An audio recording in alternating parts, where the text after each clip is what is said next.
Ძლებ თეთერს ახლა სტუდიაში უნდა მოვიწვიოთ ვატო შაქარიშვილი ერთიანი ნეიტრალური საქართველოსთან მასთან ერთად უნდა ვისაუბროთ პოლიტიკურ პროცესებზე, რა მოლოდინები აქვს, ასევე არჩევნებთან დაკავშირებით და პოსტსაარჩევნო ვითარებაზეც. მოგესალმებით, მადლობა რომ ჩვენს საგამშვიდობის, მადლობა თქვენ მოწვევისთვის. ბატონო, თქვენ როგორ აფასებთ აი ამ პროცესს, რომელიც 10 დღე არის არჩევნებამდე დარჩენილი და ესე იგი რადიკალური ჯგუფები ამბობენ, რომ მზად არიან, მათ შორის რადიკალური მოქმედებისთვის და აუცილებლად ხელისუფლებას ჩაიგდებენ ხელში, ასე ვთქვათ, ძალაუფლებას, ხო?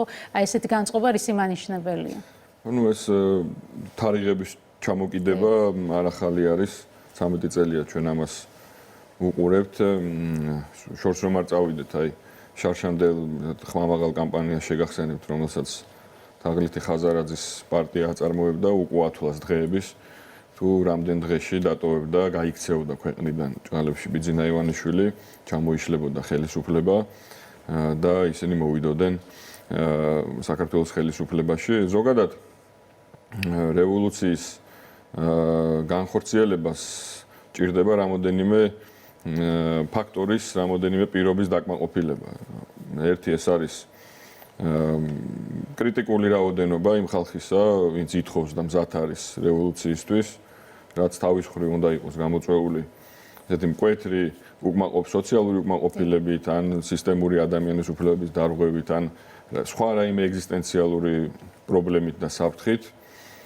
მეორე ეს არის სუსტი სახელმწიფო და სუსტი სახელმწიფო ინსტიტუტები და ასევე ლიდერიან ლიდერთა ჯგუფი, რომელსაც ხალხი გაყვება, ხო? მოდით აი მივყვეთ თითოეულ ამ პირობას, როგორ პასუხობს ესე ვთქვათ. ოპოზიცია ამტკიცებს, რომ წარმოდგენილია ყველა ეს კომპონენტი სახეზეა. მათ შეფასებით პარალელს აღრებენ უკეთრად აი ვარდების რევოლუციას, ისინი ამბობენ, რომ დღეს ზუსტად ის მდგომარეობა. მოდით აი ამაზე. აი წავყვეთ მაშინ აი ამ სამივე აუცილებელ პირობას და შევხედოთ ახლა გუშინ ჰქონდათ შიგევროპული აქციების საიუბილეო დღე მე-300 დღე და ნახეთ ხო მიუხედავად მობილიზაციისა, კამპანიისა 300 ადამიანიც კი ვერ შეკრიბეს. მათ ასევე შეგახსენებთ 13 სექტემბერს, რომელიც ამ რევოლუციურმა კომიტეტმა დაგვიანონსა როგორც გენერალური რეპეტიცია რევოლუციისა და ნახეთ რომ ეს არ შედგა ხო ასეულობით ადამიანიც კი ვერ შეკრიბეს გენერალურ რეპეტიციაზე. ეხლა რაც შეეხება სახელმწიფო ინსტიტუტებს, ეს თვალნათელია, რომ დღეს სახელმწიფო ინსტიტუტები არის ისეთი ძლიერი, როგორც არასდროს დამოუკიდებელი საქართველოს ისტორიაში. პოლიტიკური გუნდიც არის ერთიანი, შეკრული და ეფექტური და ეხლა ლიდერებზე რა შეიძლება ითქვას, ხო, მარგინალები რევოლუციას ვერასდროს ვერსად ვერ აკეთებენ. ჩვენ ვხედავთ, რომ აი თუნდაც ის ადამიანები, ვინც მცირე ნაწილი, მაგრამ ვინც შეიძლება რაღაცა შეცდომაში შეიყვანონ, მინდა ურჩიო მათ, რომ აი ეს ევროამერიკული ნაცარი, რომელსაც თვალებში აყრიან, ოდნავ გაქექონ, სადაც დაინახავენ ბაჩუ ახალაიას, რომელიც დგას ამ პროცესების უკან და გავრცელდა ინფორმაცია, რომ სწორედ ის იყო ერთ-ერთი, ვინც ლორდ კიფანიძესთან ერთად იდგა იმ გაუნებელ ყოფილი განეიტრალებული ბომბის უკან, რომელიც საქართველოში შემოაგზავნეს. არც ერთი პირობა, ეხლა ვინ დგას ხო ამ პროცესების სათავეში ჯაროთაც, ესე იგი ფარდის უკან ახალაია და ფარდის წინ წინახაზზე მაწყევარი ქალები, თაღლითი პაატა ბურჭულაძე, რომელიც მიუსაფარი ბავშვების, გაჭირებული ბავშვების ფულს იპარავდა, ადამიანები, რომლებიც ხელისუფლებაში უკვე ვნახეთ ჩვენ, რა მემკვიდრეობა მოიტანა მათმა ხელისუფლებაში მოსვლამ, სხვათა შორის ასევე რევოლუციის შედეგად. ომი, გრევა, ტერიტორიების დაკარგვა, ადამიანის უფლებების სისტემური შელახვა, წამება, მკვლელობა, გაუპატიურება და ასე შემდეგ და ასე შემდეგ. ასე რომ თუმცა დღეს რას ამტკიცებს ოპოზიცია? გასაგებია ფაქტორები, რომელსაც თქვენ ჩამოთვლით, რაც ჭირდება ქვეყანაში, რომ მოხდეს რევოლუცია, მაგრამ დღეს ოპოზიცია ამტკიცებს ორ რამეს და ორ ხაზს ეყრდნობა მათი გზავნილები. პირველი, რომ ხელისუფლებამ დახურა ევროპის კარი და მეორე ის, რომ ადამიანის უფლებრივი მდგომარეობა არის ქვეყანაში ყველაზე უარეს ნიშნულზე, რომელიც აქამდე ყოფილა. თუ ავიღებთ მაგალითად ბოლო მხარდაჭერას, რაც მათ წინა არჩევნებში მიიღეს ჯამურად იმ პარტიებმა, ვინც გამოდიან და ავიღებთ დღევანდელ მოცემულობას, საინტერესოა რა სხვაობის დანახვა შეგვიძლია და მეორე თუ შეძლო ოპოზიციამ რომ ამ მრჩეველთა იმ მრჩეველთა სრული რაოდენობა მაინც გაიყვანა, რაც ყავს ახლა. რა სურათს ვიღებთ ამ შემთხვევაში? ოპოზიცია არაფერზე არ დგას, არანაირ ხაზს, ვერანაირ ნარატივს ვერ ანვითარებს. ოპოზიცია იდგა და მათ გამოეცალათ ესაყდენი, ეს იყო ის ბომბი, რომელიც შემოვიდა საქართველოში და რომელიც გაანეიტრალა სახელმწიფო უსაფრთხოების სამსახურმა. სხვა არაფერზე არ დგას, ხო? ანუ ძალადობრივი ხაზით ვარაუდობთ მოვლენების განვითარებას. ძალადობრივი ხაზიც ნახეთ როგორი, ანუ აქ ლაპარაკი არის ყველაფერი წადეს ამ წლების განმავლობაში. ძალადობა, პოლიციელებზე ცეცხლის წაკიდება, პარლამენტის შენობის დაწვა, ყველაფერი ვნახეთ გასულ წელს, რაც მათ ეფექტი და შედეგი არ მოუტანა, ხო? ახლა მთელი აქცენტი არის გაკეთებული მსხვერპლზე. ანუ ის რომ რაც მე ზემოთ ვილაპარაკე, ეს უსუსტესი მდგომარეობა ჩვენი მტრებისა არ უნდა იყოს მოდუნების საფუძველი, იმიტომ რომ მტერი არის ძალიან ცბიერი, ყველაფერზე წამსვლელი და გამწარებული შეიძლება ითქვას, იმიტომ რომ ეს მტერი ყველგან მარცხდება, ყველა ფრონტზე მარცხდება, სამარცხვინოთ მარცხდება რუსეთთან ომში, სამარცხვინოთ მარცხდება ევროპის კონტინენტზე, შეუქცევადი პროცესებია ვხედავთ ევროპაში რა ხდება, გამოსვლებია ევროპის ყველა ქალაქში, ყველა დედაქალაქში და სამარცხვინოთ დამარცხდნენ საქართველოში, საქართველოს ქართულ ხალხთან და საქართველოს სუვერენიტეტთან ბრძოლაშიც, ამიტომ ისინი არიან გამწარებული და რევანშის სურვილი შეპყრობილი აქ აგენტურული ქსელი, რომელსაც გამოეცალა ყველაფერი, გამოეცალა ჯერ კიდევ 12-13 წლის წინ ძალაუფლება და ხელისუფლება, შემდგომში გამოეცალა ის დიდი ფული, რომელიც ქვეყანაში შემოდიოდა და მათ აცოცხლებდა და ასაზრდოებდა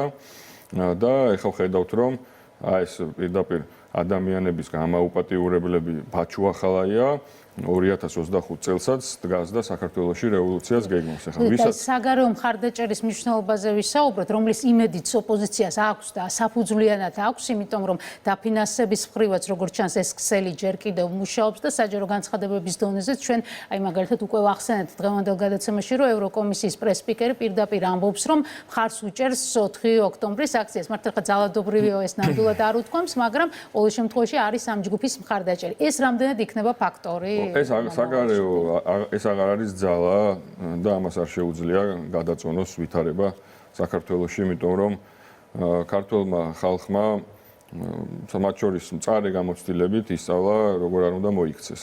გაიშიფრა ის მთავარი სურვილი, რაც ამოძრავებს ქვეყნის გარეთ ამ ჯგუფებს, ამ ძალებს, ამ ადამიანებს, ეს არის რომ ჩვენი ხელით ის რაც თვითონ არ შეუძლიათ და ისი გაკეთებაც არ შურთ, რომ პირდაპირ რუსეთს ეომონ, ამას აკეთებენ საქართველოს ხელით წადეს 2008 წლის ამის გაკეთება. ამას აკეთებენ 3 წელიწადია უკრაინის ხელით და ქართულმა ხალხმა ნახა თუ რა მოაქვს რევოლუციას. ეს არ არის 2003 წელი, ხო, როდესაც ქართული ხალხი ახალი გამოსული იყო სამოქალაქო დაპირისპირებების, ომების ეიფორიიდან, ახალი დაშლილი საბჭოთა კავშირი და გამოუცდელი იყო რეალურად ქართული საზოგადოება და მაშინ სამწუხაროდ მოუტყუდით და ვნახეთ რა მიიღო ჩვენმა ქვეყანამ, ხო? იმ რევოლუციის შედეგად, რაც მოხდა ჭყალებში რევოლუციის შედეგად, სპეცოპერაციის შედეგად, რომელიც დაგეგმეს სპეცსამსახურებმა, ამერიკულმა, ბრიტანულმა, ევროპულმა სპეცსამსახურებმა და განახორციელეს საქართველოში, იმისათვის რომ აქ ყოლოდათ სასურველი აგენტურული ხელისუფლება, რომელიც საჭირო მომენტში ჩვენ ქვეყანას შეწირავდა სამსხვერპლოზე მიიტანდა მათი ინტერესებისთვის და მათი ინტერესები არის რა რუსეთის გარშემო აი ამ შექმნა ამ ფრონტის და ცდილობა რომ მისი დასუსტების და ესე ვთქვათ დამარცხების. თუმცა ოფიციალურ გზავნილებში ხვდებით აბსოლუტურად საპირისპიროს, რომ მათი მიზანი არ არის ომი, რომ ამ შემთხვევაში საქართველოში ადამიანის უფლებრივი მდგომარეობა და ასე შემდეგ, მაგრამ ჩემი კითხვა მდგომარეობს შემდეგში. საქართველოს მოსახლეობის უმრავლესობა ირჩევს ევროკავშირს და მათ შორის ევროპულ გზაზე, რაც მთავრობას ჰქონდა აბსოლუტური მხარდაჭერა ამ ქვეყნის მოსახლეობის. ახლა ჩვენ ვნახეთ, რომ მას შემდეგ რაც ხელისუფლებამ გააკეთა განაცხადი გასულ წელთან დაკავშირებით, რომ ის მოემზადება ამ წევრობისთვის და აღარ დაუშვებს ის, რომ რყევები იყოს ყოველ წელიწადს ან წელიწადში ორჯერ, დარჩა ვიზა ლიბერალიზაციის საკითხი. საინტერესოა, როგორ აფასებთ ამ პროცესს? თქვენ რა მოლოდინი გაქვთ? არის თუ არა ფაქტორი ვიზა ლიბერალიზაცია იმისთვის, რომ მაგალითად ოპოზიციამ ეს ჩამქრალი მუხტი კვლავ გააღვივოს? მე პირველ რიგში თქვენს გთხოვდით და ჩვენი მიმართვა, ნეიტრალური საქართველოს მიმართვა იყო ხელისუფლების მისამართითაც, რომ არ გავიმეოროთ ჩვენ ეს მცდარი თეზისი, რომ საქართველოს მოსახლეობის უმრავლესობა ემხრობა ევროკავშირში გაწევრიანებას. ეს არ არის ფაქტი. იმიტომ რომ ის რაღაცა კვლევები თუ გამოკითხვები, რასაც ეკნობიან და თქვენს ეთერშიც გვისაუბრია 2008 წელს გაყალბებული არჩევნების პარალელურად ჩატარებული პლებისციტი არ შეიძლება მით უმეტეს აბსოლუტურად განსხვავებული კონტექსტია დღეს. ქვეყნის შიგნითაც აბსოლუტურად განსხვავებული კონტექსტია ქვეყნის გარეთაც. შეიცვალა გეოპოლიტიკა, შეიცვალა ვითარება ევროკავშირში, გუშინ თუ ევროკავშირი უდრიდა კეთილდღეობას, დღეს ევროკავშირი უდრის ნგრევას, ღირებულებით დეგრადაციას, გაჭირვებას, ეკონომიკურ სტაგნაციას, ასე შემდეგ და ასე შემდეგ. ასე რომ პირველ რიგში ჩვენ ეს უნდა გავაკეთოთ, რომ ამ დესაკრალიზაციას საბოლოოდ ჩვენ ხელი უნდა შევუწყოთ და ამიტომ მოუწოდებდით ჩვენს ხელისუფლებას, რომ შეცვალოს ეს რიტორიკა, რომ აი 2030 წლისთვის ჩვენ მზად ვიქნებით. რა 2030 წლისთვის შეიძლება ევროკავშირი საერთოდ აღარ არსებობდეს ამ ფორმაციით, ხო? ხედავთ რა პროცესები მიდის ევროკავშირში და როგორი არის წინააღმდეგობა წევრი ქვეყნებში მოსახლეობის ამ არარჩეული ბიუროკრატების მიმართ, როგორიც არის ფონ დერ ლაიენი, კაია კალასი თუ სხვა, რომლებიც ვერ არ ემსახურებიან მათივე ხალხების ინტერესებს, არამედ ემსახურებიან სხვა ძალების ინტერესებს, რამაც კატასტროფის წინაშე მიიყვანა ევროპა. ასე რომ არ უნდა გაგვიკვირდეს, თუ ისინი კონკრეტული დავალებით მზად არიან საკუთარი ქვეყნები დაანგრიონ და მიიყვანონ კატასტროფის წინაშე, რატომ უნდა კონდეთ მათ კეთილი ზრახვები საქართველოსთან მიმართებაში? თუმცა ვიზა ლიბერალიზაცია მაინც კომფორტია საქართველოს მოქალაქეებისთვის და ნამდვილად არ იქნება სასურველი თუ შეიზღუდება. საქართველოს მოქალაქეებისთვის აი სულით ნაბერი, აი აქამდე მოტანილი სიმწრით მშვიდობა და სტაბილურობა არის ყველაზე ძვირფასი.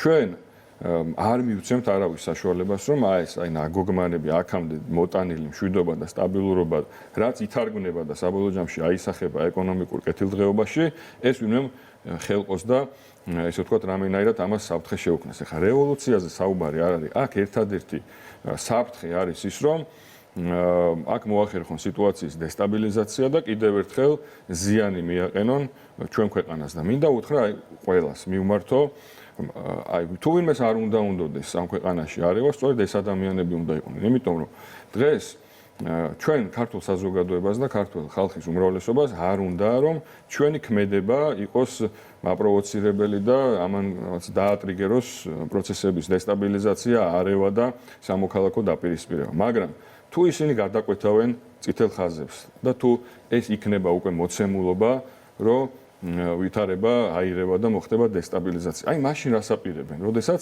ერთი ერთზე დარჩებიან ქართველი ხალხის უმრავლესობასთან, რომელიც ამდენი წელია ჯერ 9 წელი ხელისუფლებაში მათ ყოფნას უძლებდა და ითმენდა და ჩამოვაშორეთ ხელისუფლებას და ახლა უკვე 13 წელია აი მათ ბოგინს ვითმენთ უკვე ოპოზიციიდან და დღეს კიდევ ხედავთ რომ ბაჩუ ახალაია 2025 წელს რევოლუციას გიგვიმოს ქვეყანაში. დედას უტირებთ.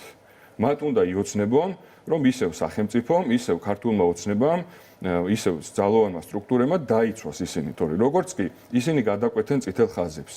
მაშინ ისინი აღმოჩნდებიან ქართული საზოგადოების, ქართული ხალხის უმრავლესობის პირისპირ და მაშინ მიიღებენ საკადრის პასუხს. ამიტომ ეს ჩვენ არ გვინდა.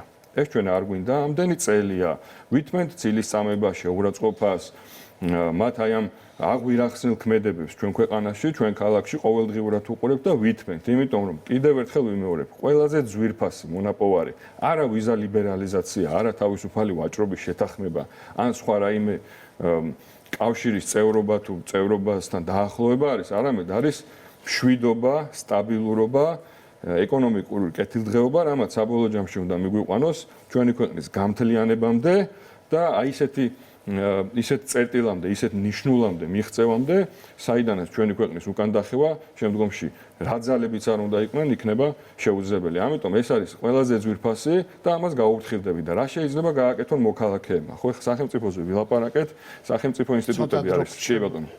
სახელმწიფო ინსტიტუტები არის გამართული, ძალოვანი სტრუქტურები არის გამართული.